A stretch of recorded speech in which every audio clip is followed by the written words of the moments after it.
This is Edwin Newman inviting you to Meet the Press with the Prime Minister of Singapore. Meet the Press, America's press conference of the year and winner of every major award in its field, is brought to you today by Our guest today on Meet the Press is the Prime Minister of Singapore, Lee Kuan Yew, who arrived this week for an official visit to President Johnson. We'll have the first questions now from Pauline Frederick of NBC News. Mr. Prime Minister, you said in Washington that Americans are powerful. All the world is too painfully aware. But this power should be controlled. The United States should be restrained. Do you feel American power is controlled or used with restraint in Vietnam? As of now? Yes. I don't want to engage in your domestic dispute, and I'm not a general or an admiral, But you're a nation. Yes, I would like to see a great deal more caution, a more selective exercise of your enormous range of weapons that you've got, and more brains and feet, preferably Vietnamese brains and feet, rather than more power and gadgetry. Well, to be more specific, North Vietnam is less than 1/4 the size of Texas. It's now being bombed at the level that the bombing was carried on in World War II, and has been bombed for almost 3 years. Do you believe that this bombing is controlled or restrained use of power? That's like asking me whether I've stopped beating my wife. I mean, I'd never beat my wife. Well, let me ask you this. 47 heads of delegations in the United Nations, many of them foreign ministers, said in this General Assembly, American bombing of North Vietnam should be ended unconditionally. Do you agree with them? Well, that depends who the 47 heads are. Well, I'm sure you Are they know, from sir. Africa, from Asia, from Western Europe, They were from all over the Eastern world. Europe? They were from all over the world. Well, as I understand it, there are about, what, 120 members? 22. 122 members, so that's 47. Well, I wasn't there, but I mean, my colleague, Mr. Rajaratnam, Foreign Minister, is attending the United Nations, and I think he's going to say something on Vietnam. I don't want on the bombing and all the other problems about Vietnam, and I think bombing is one of the minor problems about Vietnam. Well, But if I may answer you this, he said it is a bothersome question. but do you feel the bombing should be stopped? Would this help to get Hanoi to the conference table? I think the bombing could be reduced and even stopped without any decisive change in the course of the war, but I think it does not follow that because you stop bombing, you'll have the North Vietnamese government to the conference table. Why should they go to the conference table? To help President Johnson win the elections? Do they love him? You know, Mr. Khrushchev said that he helped President Kennedy win by not seeing Mr. Nixon. In other words, are you saying that if the North Vietnamese should come to the conference table and there would be a settlement that President Johnson would win the next election? And by the same token, would he lose if there is not a peace settlement? I don't think it's as simple as that. I mean, you're putting words in, you're putting a form of words in such a tight and I think imprecise way, really, because the world is not so simple. It's not black and white. If they were to stop bombing, or you were to stop bombing, and if Hanoi were to meet with your president, it doesn't mean that there will be a settlement before the timetable for your presidential elections. And things can become very complicated, really, if it weren't. So I really don't want to go into all the intricacies, because it can take so many twists and turns, as Panmunjom did. So all I would like to say as an outsider is, will we all, in the name of humanity and for the sake of human civilization, take great care that there is no miscalculation on the reactions, not only of the North Vietnamese, but of the Russians and of the Chinese, because there must be a point at which they must react. Thank you, Mr. Prime Minister. We'll be back with Meet the Press and more questions for our guest, the Prime Minister of Singapore. But first, this message. Now back to Meet the Press, an unrehearsed press conference. Please remember, questions of the panel members do not necessarily reflect their own point of view. Here is our moderator, Edwin Newman.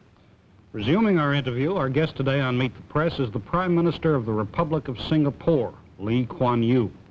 You've just met Pauline Frederick of NBC News. The other reporters on our panel are Roland Evans of the Chicago Sun-Times, Seymour Topping of the New York Times, and Crosby Noyes of the Washington Evening Star. Lawrence E. Spivak, permanent member of the Meet the Press panel, will be back next Sunday. We'll continue the questions now with Mr. Evans. Mr. Prime Minister, you said in a recent speech, quote, "The wrong kind of conclusion to the mess in Vietnam can absolutely unscramble the whole lot of us in Southeast Asia." What did you mean by unscramble the whole lot of us?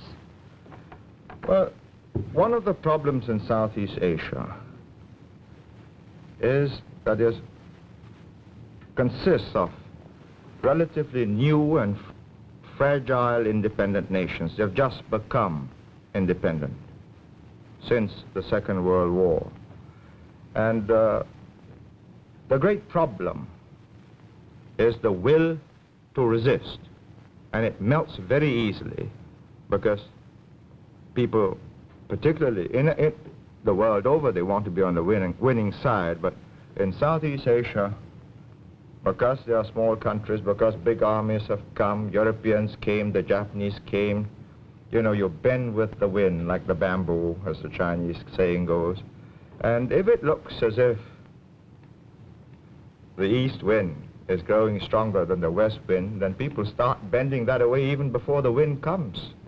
What you're saying, sir, if I understand, is that the American position of force and resistance to this east wind is essential to give your country and these other newly independent countries a bulwark behind which you can develop your independence. Is that what you mean? No, may I say what I mean myself in my own form of words? I think Americans have, I think, is a friendly habit of trying to help a person think for himself, but I'd rather do my own composition, if I may. You have adopted this position in Vietnam. In 1954, you never asked the rest of Southeast Asia, and we were not consulted. You decided again in 1956 that Diem should not have free elections because, or he didn't want to have free elections, and you supported him because elections couldn't be free, and I've read all of the semantics about what is free and unfree. You decided in 1961, when things got a little bit difficult for Diem, to put in American advisors. And by 1963, at the end of 63, you had 25,000 American advisors in the Kennedy administration. Now, you had your last chance when Diem got knocked down by a bus, or perhaps it was a tank, and you could have got out and said to the generals, well, we'll help you, guns, food, uniforms, pay for the troops. But you decided, rightly or wrongly, to go in. And now this is 1967. And it's no use asking me now, for my opinion, what you should have done before. All I can say is, we've got to live with today, not with what might have been day before yesterday. And as of today, the Field Marshal of Thailand says, Kitikashon, and he's saying it to his own people, that they are going to fight in Vietnam, not in Thailand.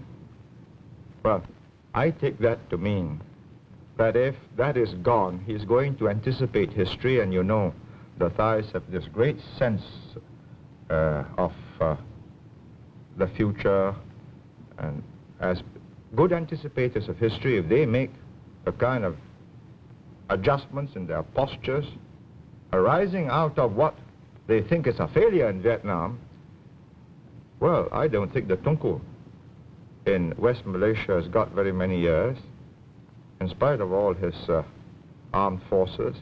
And then they've got me by the throat.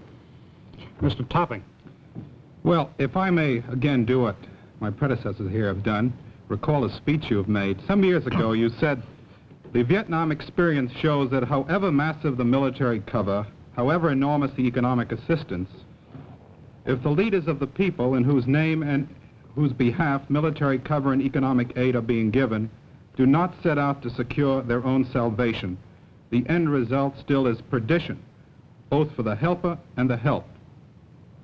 Speaking as an Asian, do you think the South Vietnamese are helping themselves enough, or are we here in the United States headed for perdition with our allies?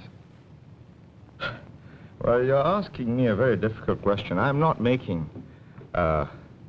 any direct contribution in Vietnam, and I think if I were a North Vietnamese, I'd resent the Prime Minister of Singapore passing judgment on the effort of the South Vietnamese, but I think they wouldn't mind my saying that the world will be a much better place if it's not Mr. Rusk explaining what this is all about, but either their president or their vice president, or better still, a new figure in a prime minister.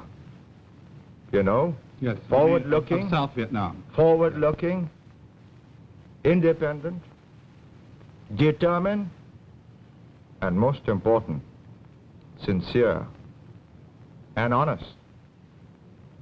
Mr. Topping? If I may shift a little here, one of the questions in our minds here has been that about the future of China and its relationship to Southeast Asia. Some people are saying that China is now so divided politically that there is no great danger for Southeast Asia in the future.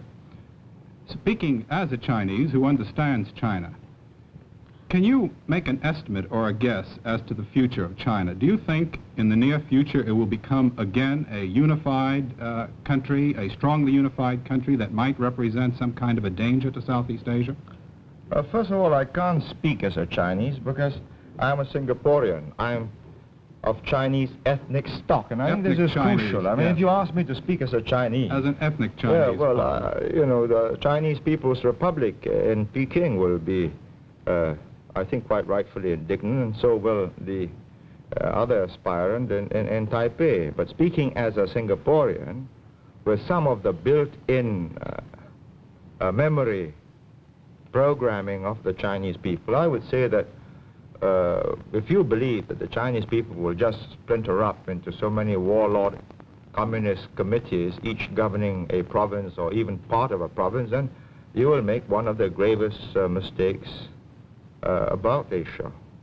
I think I've traveled around the world often, and you know, people don't know that I come from Singapore, and they treat me as a Chinese or as a Chinaman in the old days, as they used to call them.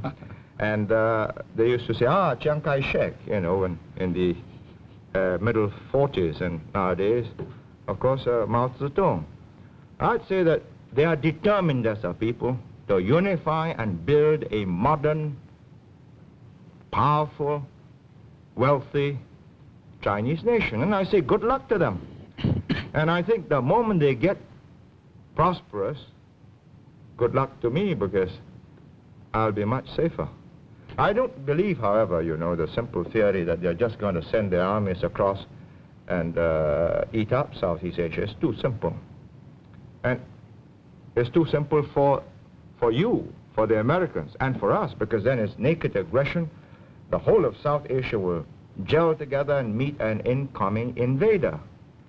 But they've got this make-it-yourself kind of revolution. Wars of national liberation. You know, here's the text.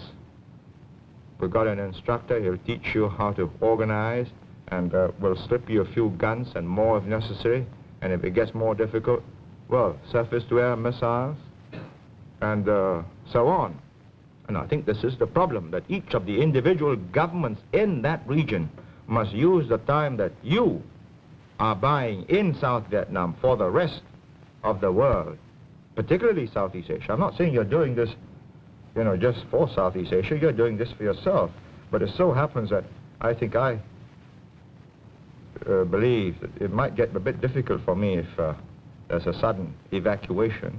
And I am determined to use this time to its fullest advantage, and I hope my neighbors will do likewise. Mr. Noyes. Prime Minister, what's the effect in Asia of demonstrations such as we had yesterday in Washington? Well, you know, I get a lot of demonstrations in Singapore, and my students are quite a rambunctious and spirited lot. And I think they ought to be. Otherwise, I think there's very little future for Singapore. It's a young community, and the young must be idealistic. The young must believe that the world should be more just, and there should be more moral rectitude in the behavior of their leaders, and they protest often in more than just a peaceful manner, because the communists slip into my demonstrations and, you know, windows got broken so often and cars get overturned. But at the end of the day, I think decisions have got to be made by adults, not teenagers. But it's got to be made in such a way that when the teenagers become adults and they look back on these decisions, they would be proud of the generation that went before them. Well, let me ask you this, Prime Minister. How confident are you that the United States will continue to supply this underpinning which you consider to be necessary for the non-communist states in Asia over, say, the next decade or so? I don't know, and I don't think, first of all, I'm not an American, so how can I know? And this is one of the reasons I've come here, to try and get a sample of the thinking, the feeling. I have no doubts that your president has got resolution and determination and restraint, and somebody will probably work out a winning line. But I've also no doubt that your Secretary of State and Secretary of Defense have got it.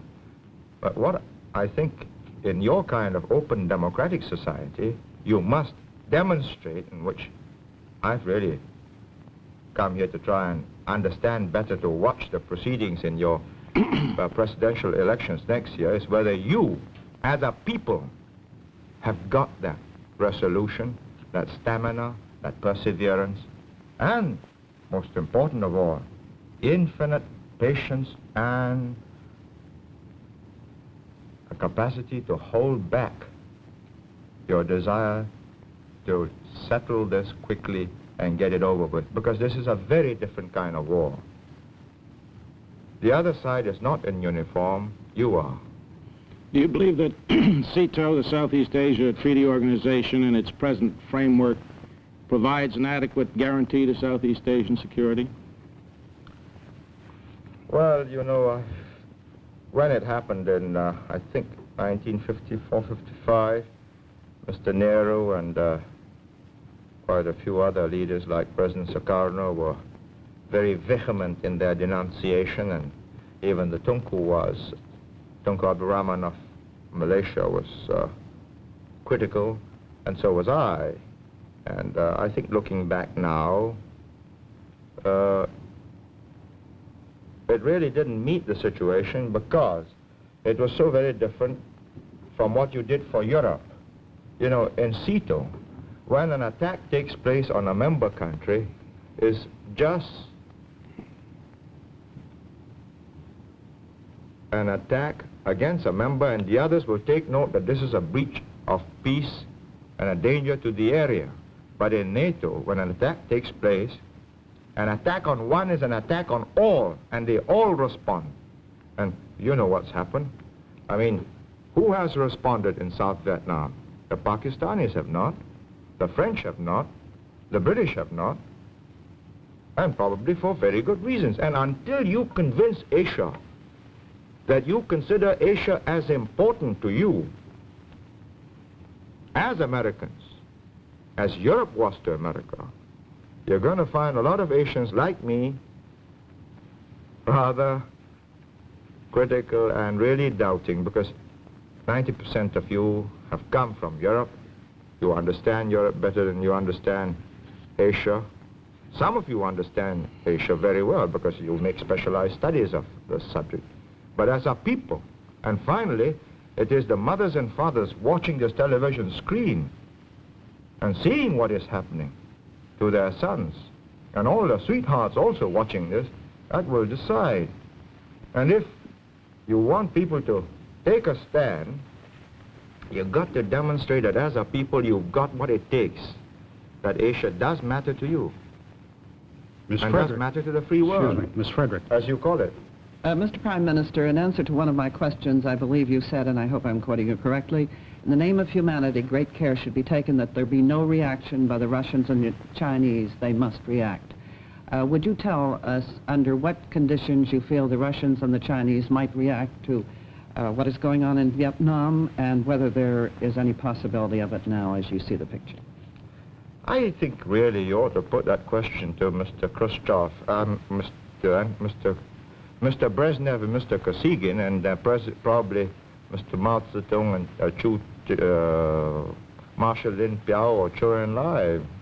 I really can't answer this, but I'm quite certain that at some point they will decide that their own national interests are at stake and they must respond.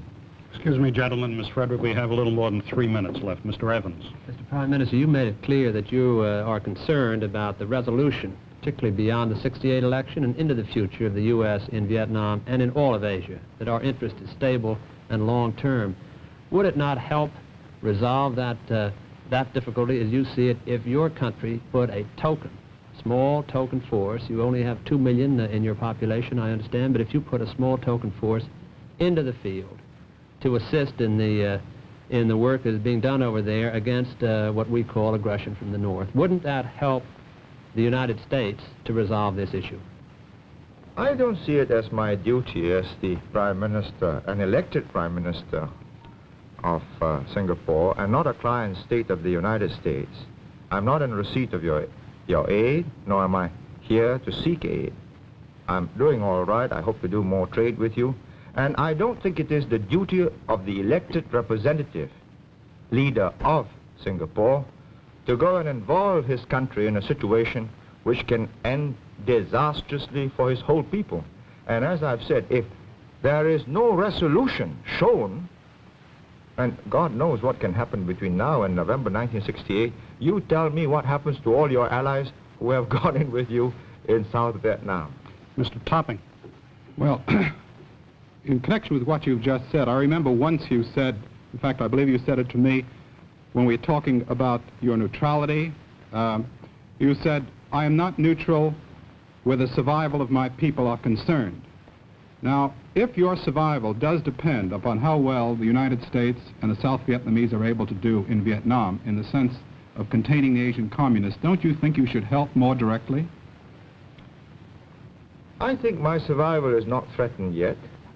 I've got my British friends and my Commonwealth friends in the area up till the middle 70s, and that's a very long time in the history of Southeast Asia. But, of course, it could change fundamentally by decisions you can make in South Vietnam between now and 68 and 69. And as the situation changes, we shall be watching it most intensely and avidly. And we shall make contingency plans. We have to. We have about 1 minute left, Mr. Noyes. Prime Minister, if, as you said, the treaty, the CETO treaty, were strengthened to be more like NATO, with the same guarantees that NATO provides, would your country adhere to such a treaty? I think eventually what we must try and create in South and Southeast Asia is a community that is economically and socially conscious of what is to be gained by gearing into each other, yeasting up the economy, and once that happens, I think the security aspect, mutual security interest should lead us to a NATO-type situation, perhaps, with a minimum of underpinning from outside. And if we can have a multilateral underpinning, you know, America, Russia, and most important, China, too, saying, yes, there shall be no aggression in South and Southeast Asia, and boundaries shall not be changed by force. I think we got a peaceful world, much more peaceful world. I must interrupt you there. Our time is up. Thank you, Mr. Prime Minister, for being with us today on Meet the Press. I'll be back with you in just a minute after this message. For a printed copy of today's interview, send 10 cents in coin and a stamped self-addressed envelope to Merkel Press, Box 2111, Washington, D.C. 20013. Next week on Meet the Press, our guest will be another headline figure in the news. Now, this is Edwin Newman saying goodbye for the Prime Minister of Singapore and Meet the Press. Goodbye. Join us each Sunday for News in the Making on Meet the Press, America's press conference of the air. Today's edition of Meet the Press was brought to you by Fireman's Fund American Insurance Companies.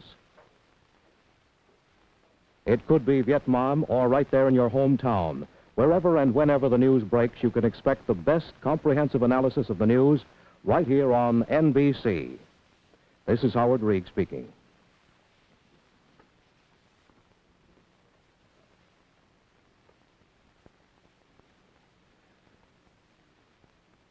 Meet the Press has been a public affairs presentation of NBC News and has come to you live from our studios in New York City.